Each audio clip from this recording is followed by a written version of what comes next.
오늘 제77주년 8.15 광복절 충주시 기념 연합예배에 주신 하나님 말씀을 봉독해 올리겠습니다. 하나님 말씀 갈라디아서 제5장 1절 말씀입니다. 신약성경 제308쪽입니다. 하나님 말씀 갈라디아서 5장 1절 말씀을 봉독하겠습니다. 하나님 말씀입니다. 그리스도께서 우리를 자유롭게 하려고 자유를 주셨으니 그러므로 굳건하게 서서 다시는 종의 몽해를 매지 말라. 아멘. 귀하고 감동적인 찬양을 주신 우리 충주 상일교회 성가대 모두에게 감사를 드립니다. 이 시간은 하나님의 말씀을 듣는 시간입니다. 특별한 이 시간에 다시는 종의 몽해를 매지 말라라고 하는 제아의 말씀 주실 때 증경회장이시고 남부감리교회를 담임하시는 김광일 목사님 귀한 말씀 전하실 때 큰 은혜가 있으시길 바랍니다. 오늘 특별 강사님 나오실 때 큰 박수를 부탁드리겠습니다.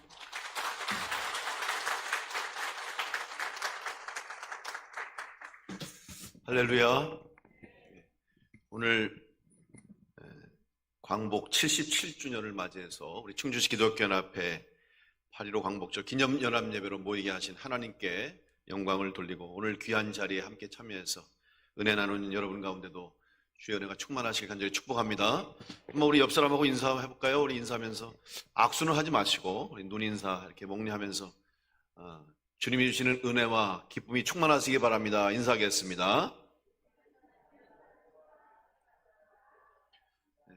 더불어서 이 땅에 자유와 해방을 주신 우리 하나님 아버지 은혜를 다시 한번 기억하고 감사하는 우리 모든 성도들 될 수 있게 간절히 축복합니다. 77주년이 되었습니다. 일본 제국주의 식민 통치로부터 해방되어 자유를 얻고 또 나라의 주권을 되찾은 감격스러운 날입니다. 참 이 역사는 어떻게 보면 부끄럽고 또 수치스러운 그런 역사이지만 우리는 이 역사를 또한 잊지 않고 기억해야 됩니다. 그리고 기억하고 더 나아가서 감사할 수 있는 것은 감사하는 은혜가 오늘 우리 교회 가운데 있어야 됩니다. 더 나아가서 다시는 이런 수치와 아픔과 부끄러움이 없도록 잘 준비하고 특별히 우리 모든 교회들이 성도들이 우리 나라를 위해서 기도하고 또 나라를 위해서 하나님 앞에 간구하는 그런 우리 대한민국의 교회가 되어야 될 것 같습니다. 사실 우리나라에 기독교가 들어오고 복음이 전해지고 교회가 세워지고 난 이후에 우리 한국 교회와 성도들은 나라를 위해서 끊임없이 기도했습니다. 특별히 나라가 어려울수록 위기에 처했을 때 우리 교회와 성도들은 나라를 위해서 기도할 뿐만 아니라 생명을 내걸고 목숨을 걸고 나라를 되찾고 또 독립을 위해서 자유와 해방을 위해서 그 누구보다도 앞장선 사람들이 바로 그리스도인들입니다.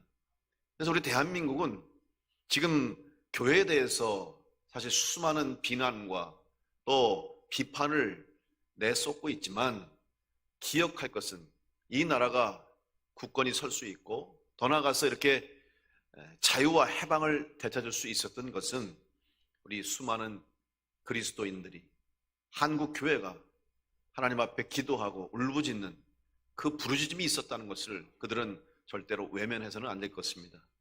먼저 우리 믿는 그리스도인들은 우리들이 이 사실을 분명히 알고 다시 한번 나라를 위해서 기도하며 더 나아가서 이제 우리 한반도가 자유와 평화 가운데 통일을 이룰 수 있도록 그 일을 위해서도 계속해서 기도하고 준비해야 할 줄로 믿습니다. 오늘 사도 바울은 이 갈라디아 교회를 향해서 간곡하게 기도하며 부탁한 내용은 바로 자유를 얻는 것이 얼마나 귀한 것이라는 것을 말씀하고 있습니다. 그 자유는 바로 예수 그리스도께서 주시는 자유이죠. 십자가의 보혈로 우리에게 주신 죄의 사슬에 묶여있던 우리들이 죄로부터 자유함을 얻은 것에 대한 감사를 잊지 말고 그 자유의 가치를 잃어버리지 말라 하는 말씀입니다. 사실 자유는 이 자유를 빼앗겨 본 사람만이 자유의 소중함을 더 절실하게 느낍니다. 누가 내 자유를 제한하고 속박할 때 우리는 고통을 느낍니다. 또 힘든 시간을 보내죠. 그런데 그런 힘들고 고통스러운 시간을 경험하지 못한 사람은 그것이 얼마나 소중한지를 몰라요. 우리 사실 우리는 이미 오랜 세월 동안 이 자유를 누리고 살았기 때문에 이 자유를 빼앗겼다고 하는 것,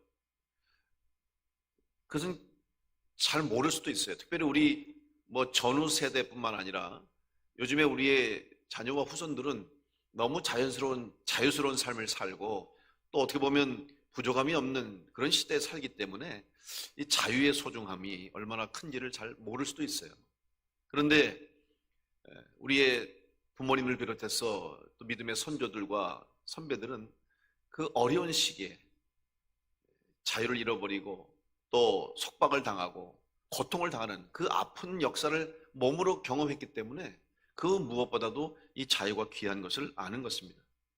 국가적으로 뿐만 아니라 신앙적으로도 우리는 그 자유의 소중함을 또한 알아야 되죠. 특별히 예수 그리스도께서 우리에게 주신 이 십자가의 보혈의 공로가 우리에게 얼마나 큰 자유함을 주셨는가, 그 십자가의 복음이 우리를 자유하게 하신 것이 얼마나 큰 은혜인가를 우리는 다시 한번 기억하며 소중히 그 믿음을 지켜나가야 될 것입니다. 본에 보는 우리의 은혜가 예수 그리스도의 십자가의 대속의 은혜로 주어받은 이 값비싼 은혜를 값싼 은혜로 전락시켜서는 안 된다고 강조했습니다. 결국 값싼 은혜가 된 것은 예수 그리스도의 십자가의 보혈과 공로가 가치 없는 것이 될 때 우리는 값싼 은혜로 만들어버리는 것이죠. 결국 신앙생활에 승리를 하는 것은 이 십자가의 은혜를 항상 잊지 않고 소중히 기억하고 그 십자가의 은혜를 사모하는 자만이 예수 그리스도의 십자가의 보혈의 그 소중함을 또한 간직하고 그 은혜 가운데 살아가는 자가 될 것입니다. 다시 한번 우리 충주시 기독교연합회 모든 교회와 성도들이 8.15 광복절을 맞이해서 우리가 국가적으로나 또 외적으로나 세상적으로의 자유와 더불어서 영적 자유를 누리는 교회와 성도가 될 수 있도록 이제는 이전에 죄 가운데 빠져있던 우리들이 죄의 멍에를 벗어버리고 이제는 죄에서 자유함을 얻어서 바로 예수 그리스도의 십자가의 공로로 말미암아 자유로운 삶, 또 자유로 하나님 주시는 영적 해방을 누리고 살아감을 깨닫고 믿음 안에서 승리하는 우리 모두가 되기를 간절히 축복합니다. 그러면 어떻게 우리가 다 이 종의 멍에를 벗어버리고 이전에 속박되었던 또 억압되었던 종에서 자유함을 얻고 살아갈 수 있는가? 첫째로 우리는 지난날의 과거를 잊지 말고 기억해야 합니다. 사실 아픈 기억과 고통은 잊고 싶어하는 것이 사람의 본능입니다. 여러분도 살면서 원치 않는 힘든 시간, 어려운 시간들을 보낼 때 우리는 그것을 자꾸 잊어버리려고 해요. 일부러 떠올리고 하지 않습니다. 왜냐하면 그때 그 상처가, 그때 아픔이 다시 우리를 힘들게 하기 때문에 아팠던 기억들은, 힘들었던 기억들은 자꾸 잊게 되죠. 그런데 덮어둔다고 다 되는 것은 아닙니다. 덮어두고 모른 체 한다고, 회피한다고 문제가 해결되는 것은 아니죠. 오히려 근본적으로 문제를 해결하려면 그 상처, 아픔을 직시하고 오히려 그 아픔 속에서 우리는 회복하고 치유할 수 있도록, 마치 아픈 상처를 치유하기 위해서는 건드려야 됩니다. 고름을 짜내야 되고 나쁜 병균을 제거해야 되고 뿌리를 뽑아야 완전하게 치유가 되고 회복이 되듯이 아픈 상처를 피하고 회피하기보다는 그 상처를 통해서 내가 깨달아야 할 것들, 또 반성해야 할 것들, 그리고 그 속에서 얻는 교훈들을 찾아내서 그것을 다시 되돌아보면서 우리의 앞에 다시는 그런 아픔과 실수가 없도록 기억해야 되는, 그래서 이제는 우리에게 더 좋은 것으로 기억되는 교훈으로 삼아야 될 수 있어야 합니다. 이제 우리는 그 한 예로, 사실 지금 우리가 이 일제로부터 독립을 했습니다. 자유를 얻었죠. 그런데 그 과정 속에 수많은 상처, 아픔과 피해가 우리에게 있었죠. 대표적인 것으로 위안부 문제부터 시작해서 그 수많은 사람들이 목숨을 잃고 고통을 당하고 피해를 입었어요. 그런데 이 문제에 대해서 지금 우리 한일 관계에서조차도 해결하지 못하고 있어요. 가장 중요한 것은 일본이 그것을 인정하지 않고 있다는 데 문제가 있죠. 오히려 일본은 부끄러워해야 하는데도 불구하고 가리기에 급급하고 숨기기에 급급하고 있습니다. 오히려 독일의 경우를 보면서 그들은 본받아야 됩니다. 여러분, 독일은 2차 대전 때 히틀러에 의해서 유대인을 600만 명이나 학살하고 유럽 중심으로 해서 수많은 나라들을 그들이 점령하면서 많은 피해를 줬죠.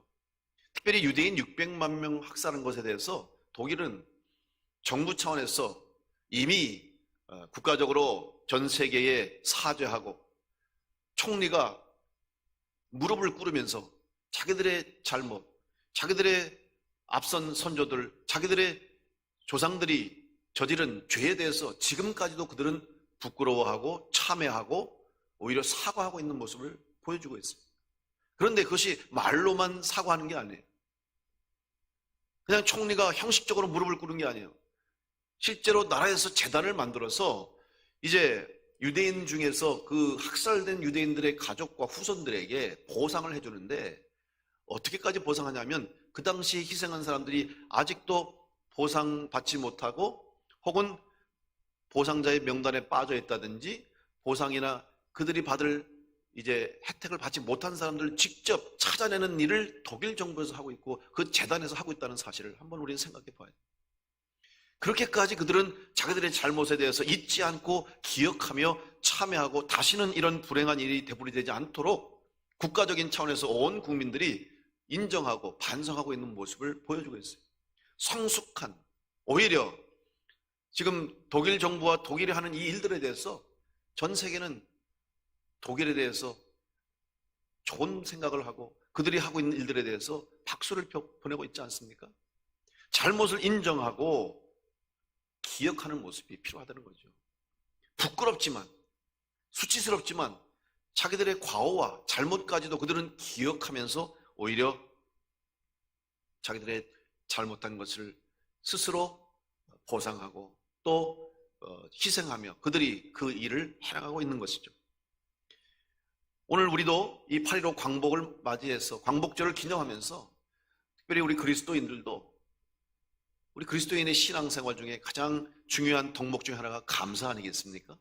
위로는 하나님의 은혜, 예수 그리스도의 은혜를 감사할 뿐만 아니라 오늘 우리에게 이 자유를 주시고 또 우리나라를 다시 되찾을 수 있게 해주신 하나님의 은혜와 더불어 그 일을 이루기 위해서 희생한 수많은 애국지사들과 또 순국하신 분들과 희생하신 분들에 대해서 우리는 항상 감사하는 마음을 우리가 먼저 가져야 될 것입니다.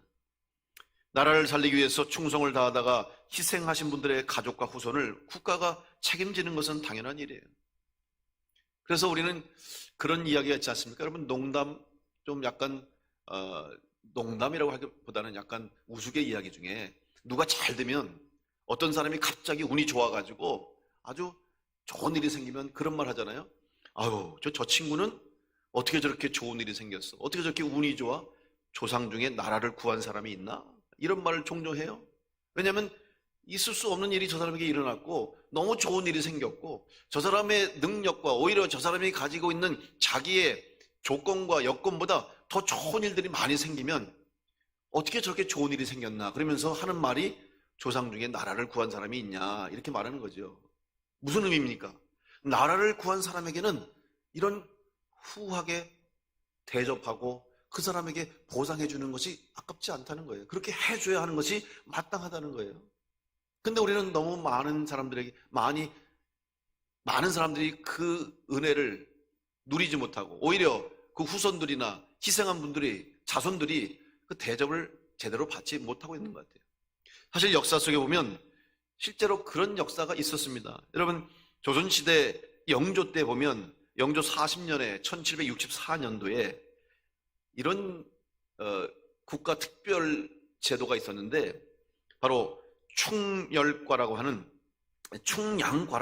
시험을 봤습니다. 이것은 뭐냐면 병자호란 때 순국한 사람의 자손과 혹은 임진왜란 때 귀화한 명나라 유민의 자손을 대상으로 한 특별 과거 시험이 있어요. 이게 충양과라고 하는 과거, 특별 채용이죠.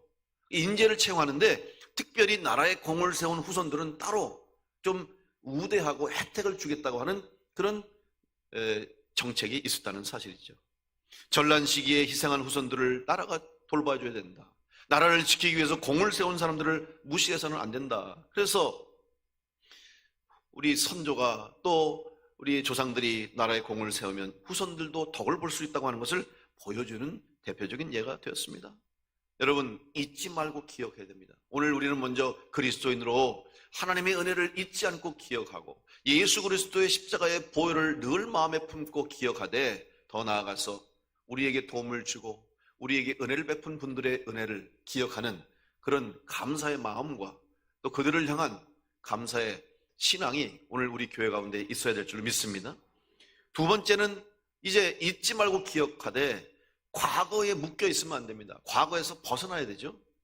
고린도후서 5장 16절로 17절 말씀 보면, 그러므로 우리가 이제부터는 어떤 사람도 육신을 따라 알지 아니하노라. 비록 우리가 그리스도로 육신을 따라 알았으나 이제부터는 그같이 알지 아니하노라. 그런즉 누구든지 그리스도 안에 있으면 새로운 피조물이라. 이전 것은 지나갔으니 보라 새 것이 되었도다. 과거의 우리의 신분과 과거의 우리의 삶에서 벗어나서 이제는 그리스도인으로 거듭난 삶을 살아가야 되는데, 그리스도인이 되었음에도 불구하고 여전히 과거에 묶여있는 삶을 사는 성도들이 많이 있어요. 예수 믿고 새 사람 되었다고 하면서도 여전히 옛 생활과 옛 습관을 벗어버리지 못하고 사는 성도들의 모습이 있다는 것이죠. 과거에 벗어나야 돼요.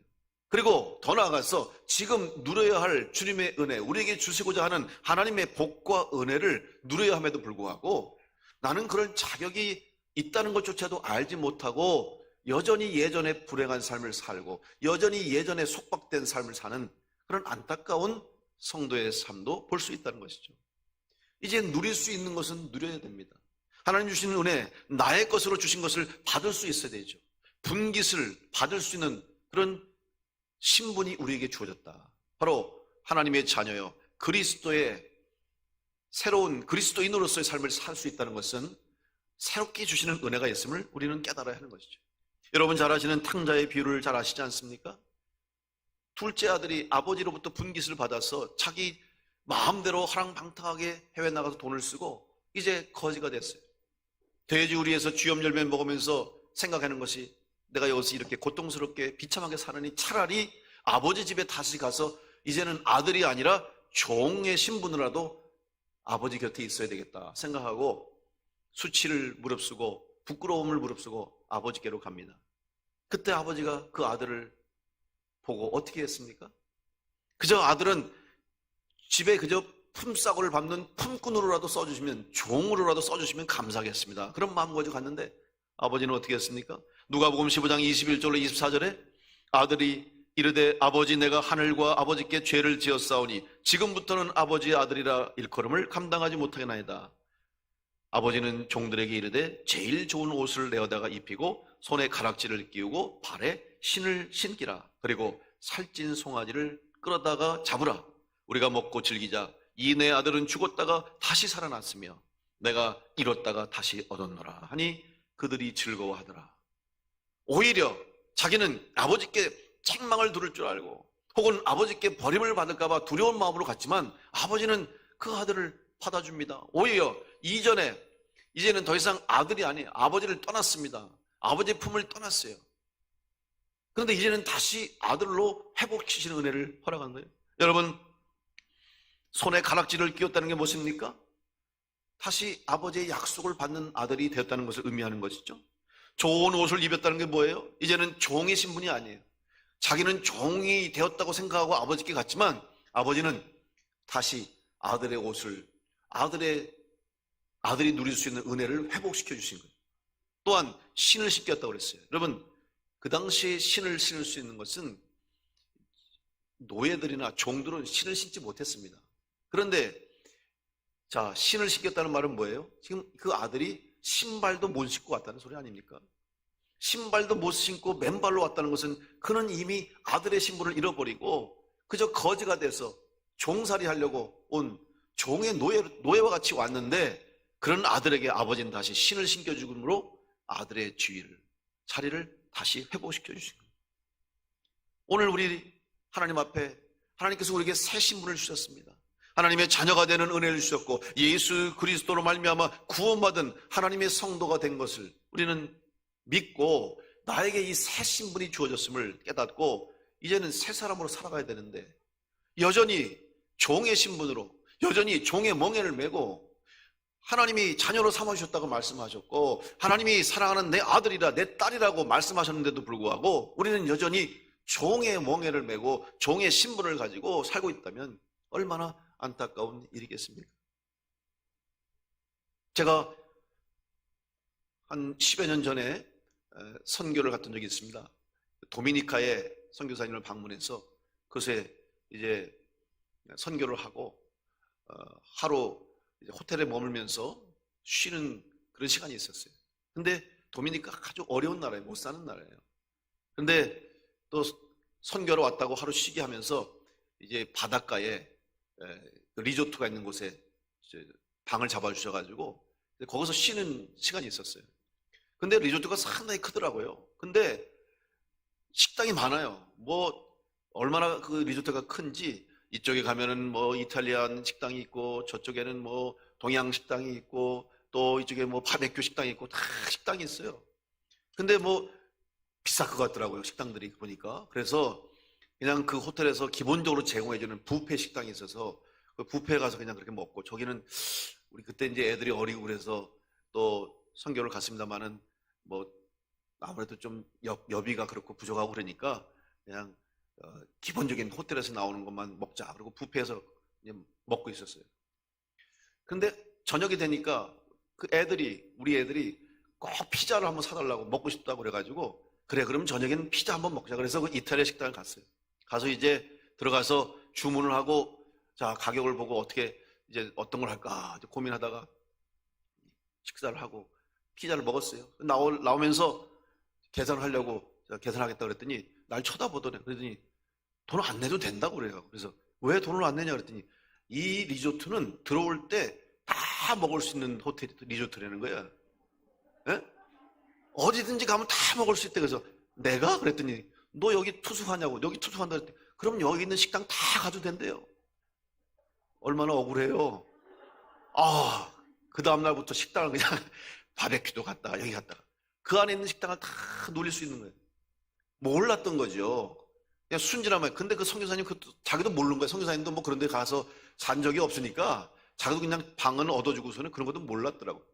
그래서 그 다음날 하루도 묵으면서 아이들 데리고 그냥 가고 싶은 데로 가서 실컷 먹었던 기억이 나요. 누릴 수 있는데 누리지 못하는 게 얼마나 불행하고 안타까워요. 바보 아닙니까? 여러분 오늘 우리에게 하나님께서 종의 멍에를 벗어버리게 하시고 자유를 주시고 해방을 주시고 하나님의 자녀로 살 수 있는 복과 은혜를 주신 줄로 믿습니다. 누려야 함에도 불구하고 누리지 못하고 있는 이 안타까운 우리의 모습을 보면서 하나님은 얼마나 안타까워 하시겠어요.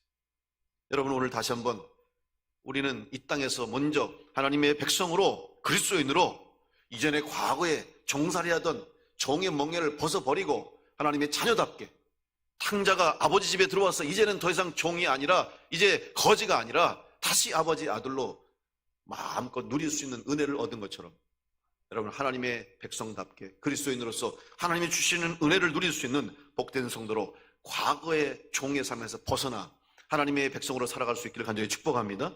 그리고 이 복된 소식을 세상에 전해야 할 사명이 바로 오늘 우리에게 있어야 함을 기억하십시오. 바로 우리는 그 새 역사를 위해서 부름받은 하나님의 백성들입니다. 이제 우리 한국교회와 우리 성도들이 다시 한번 지금 코로나를 맞이하면서 또 어려운 시기를 맞고 있고 물론 외적으로 혹은 숫자적으로 경제적으로 어려울 뿐만 아니라 더 어려운 것은 교회가 세상 속에서 세상 사람들의 눈에 어떻게 교회가 보여지는가. 물론 교회를 무조건적으로 비판하는 사람들이 있어요. 그냥 교회를 무조건적으로 비난하는 사람이 있어요. 그런 사람들은 상관하지 말고 제외하고 교회에 대해서 사람들이 왜 이렇게 비난하고 교회를 왜 비판할까? 물론 잘 알지 못해서 그런 사람들 많아요. 또 혹은 일부분은 정부에서 교회에 대해서 잘못된 생각을 가지고 또 교회를 어떻게 보면 선교를 막고 교회에 대해서 부정적인 생각을 가진 사람들이 또 그렇게 할 수도 있어요. 그러나 우리는 이런 기회를 통해서 세상 사람들이 믿지 않는 사람들이 교회에 대한 기대가 무엇인가를 알 수 있는 그런 기회를 삼아야 돼요. 여러분 왜 믿지 않는 사람들이 교회에 대해서 그렇게 자꾸 욕을 하고 비난하고 비판합니까? 저는 그렇게 생각합니다. 오히려 그 사람들이 그래도 자기들은 죄를 짓고 자기들은 세상 가운데 잘못 살아도 그래도 교회만큼은 그리스도인들만큼은 마지막 보루가 되어서 이 땅 가운데서 그래도 마지막 남아있는 양심, 마지막 남아있는 온전한 삶을 살아야 되지 않는가 하는 그 기대가 있기 때문에 그 기대를 가지고 살다가 그 기대에 미치지 못하는 교회와 일부 성도들의 모습 때문에 실망하는 것이라고 생각해요. 이제 오히려 우리는 그런 많은 사람들에게 진정한 교회의 모습, 진정한 그리스도의 모습이 무엇인지를 보여주는 새로운 교회의 역사를 이루어가고 새로운 하나님의 기뻐하신 일들을 이루어가는 우리 충주시 기독교연합회와 교회와 성도가 되어야 할 줄로 믿습니다. 주님은 그 일을 위해서 우리를 부르셨음을 여러분 기억하시고 새 역사를 이루어갈 수 있도록 하나 돼서 함께 교회를 세우고 성도가 주님의 몸된 교회를 위해서 여러분 한 분 한 분이 세상 속에서 빛이 되고 소금이 되어야 됩니다. 주님은 너희는 세상의 빛이요 소금이라고 했는데 교회 안에서만 빛이 되고 교회 안에서만 소금이 되면 안 됩니다. 진정한 그리스도인은 세상에서 세상 속에서 소금이 되고 세상 속에서 빛이 될 때에 우리 교회가 세상 많은 사람들이 희망이 되고 소망이 되고 많은 사람들이 정말 교회에 가겠다고 교회를 향해서 오히려 존경을 표하고 교회를 사랑할 수 있는 그런 시대가 올 수 있도록 먼저 믿은 우리들이 다시 한번 이 세상 가운데서 빛처럼 소금처럼 사명을 잘 감당하여 하나님께 영광 돌리는 우리 교회와 성도가 되어야 할 줄 믿습니다.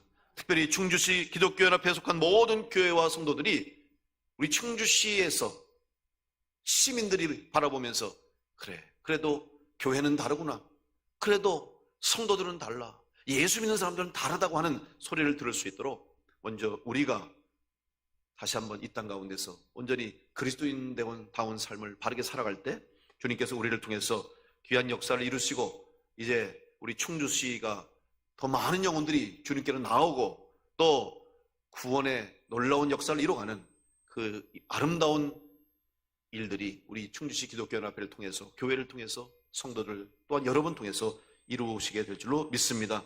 다시 한번 8.15 광복절을 맞이해서 이 땅을 사랑하시는 하나님의 구원의 손길을 기억하고 감사하고 또 그 일에 희생하고 헌신하는 많은 믿음의 선조들과 또한 희생하신 분들의 수고와 그들의 피땀을 기억하며 감사함으로 우리는 계속해서 나라를 위해서 기도하고 또 충주시를 위해서 기도하고 이 땅을 위해서 더 나아가서 세계 열방을 향해서 복음을 전하는 교회가 될 수 있도록 주신 사명을 잘 감당하는 우리 모두가 되어서 주님 앞에 합당하게 또한 잘했다 칭찬받는 상급받는 복된 모든 성도들과 교회가 되시기를 간절히 축원합니다.